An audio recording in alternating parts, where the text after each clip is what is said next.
9시 18분 지나고 있습니다. 코스피는 5포인트가량 하락이고요. 코스닥은 2.5포인트 상승 출발해서, 차별화 양상을 나타냅니다.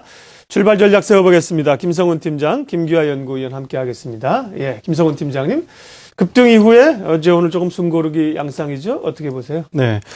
올해 초부터 글로벌 시장과 좀 디커플링 되는 모습이 나오면서 지지부진한 흐름을 이어갔던 코스피 시장이 이번 주 수요일이었죠. 뜬금없다는 표현이 어울릴지는 모르겠으면 외국인의 강한 현선물 매수로 인해서 2000포인트를 현재 쉽게 좀 뚫어낸 상황입니다.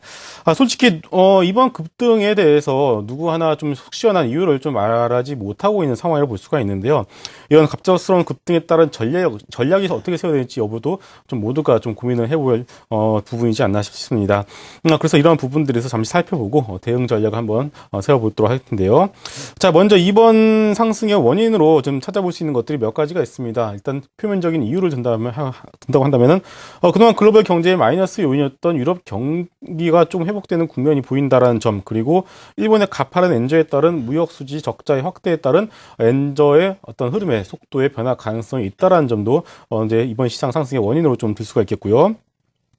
근데 이런 매크로적인 이유보다는 항상 강조드렸던 것처럼 시장의 이익 전망치가 4분기 실적에 대해서 급격하게 조정이 되다 보니까 이런 부분들에 대해서 어떤 개선에 대한 기대감이 현재 조금은 좀 나아지고 있다는 점이 외국인의 수급적인 변화의 중요한 요인이지 않을까 싶습니다. 그동안 수출 기업들의 이익 감소의 가장 큰 원인이었던 환율의 변동성이 축소되어 가는 과정에서 외국인들의 순매수 기존 그런 주장에 좀 힘을 실어줄 수 있을 것 같고요.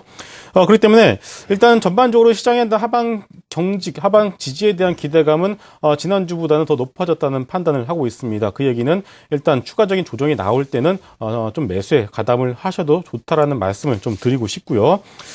그리고 또 하지만 또 위로 상방으로 강하게 모멘텀을 뽑아낼 수 없는 이유에 대해서도 좀 객관적으로 살펴볼 필요가 있겠습니다. 일단은 최근에 이 거래 수요일과 목요일 시장에서 투신권에 약 4천억 가까운 매물이 나온 것을 볼 수가 있는데요. 여기서 준비된 그림을 보시게 되면은 주식형 펀드의 매물벽을 한번 제가 준비를 해왔습니다. 일단 보시게 되면은 그동안 1920포인트와 2080포인트 두 개의 기준을 통해서 주식형 펀드 매물벽이 현재 중요하게 위에 좀 상방을 제한하는 그런 모멘텀으로 작용했었는데요. 일단은 하단 1차 지지선인 1920포인트는 뚫어낸 상황이지만 위로 전 고점이 2050포인트 이상 그리고 2080포인트 이상에서는 상당히 어떤 새로운 추가적인 매물벽이 현재 존재를 하고 있기 때문에 이런 부분에서도 충분히 감안을 할 필요가 있겠고요.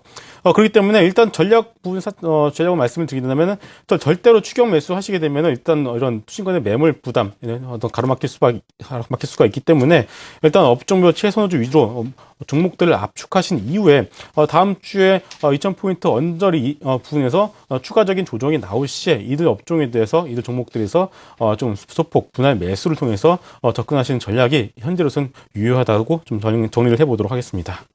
네. 자, 조금은 조심스러운 입장이시네요.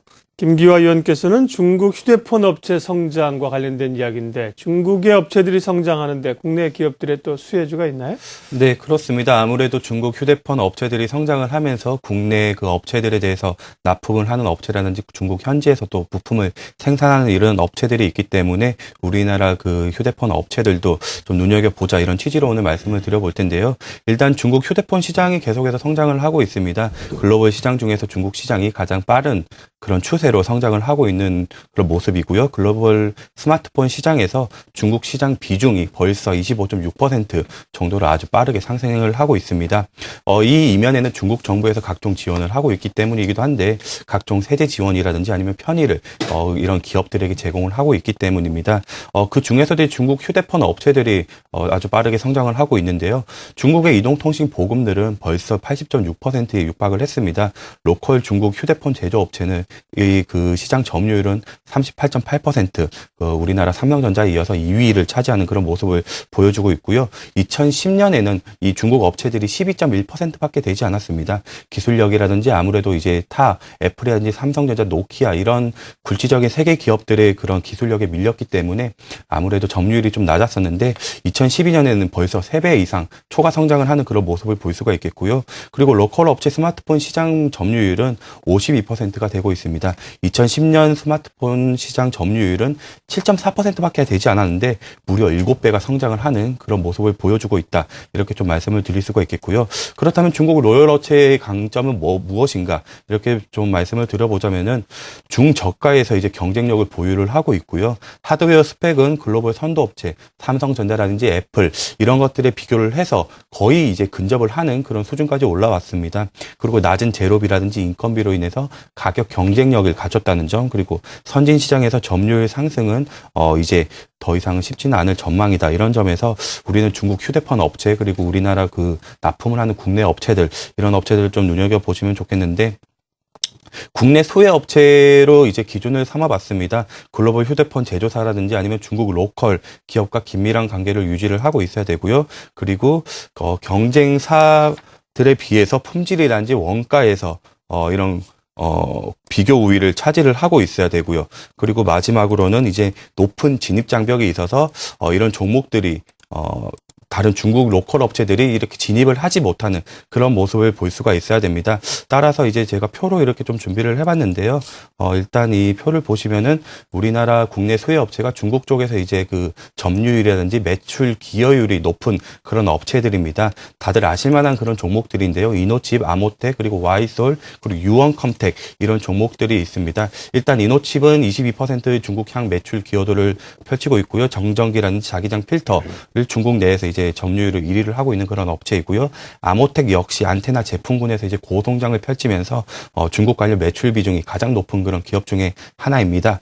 그리고 와이솔 역시 2013년 중국 매출 확대가 이제 모멘텀으로 이제 주가 상승의 모멘텀이 될 것 같은데 앞으로 이제 그런 매출이 늘려나가고 증가하는 만큼 계속해서 관심을 있게 지켜보자 이렇게 말씀을 드릴 수가 있겠고요.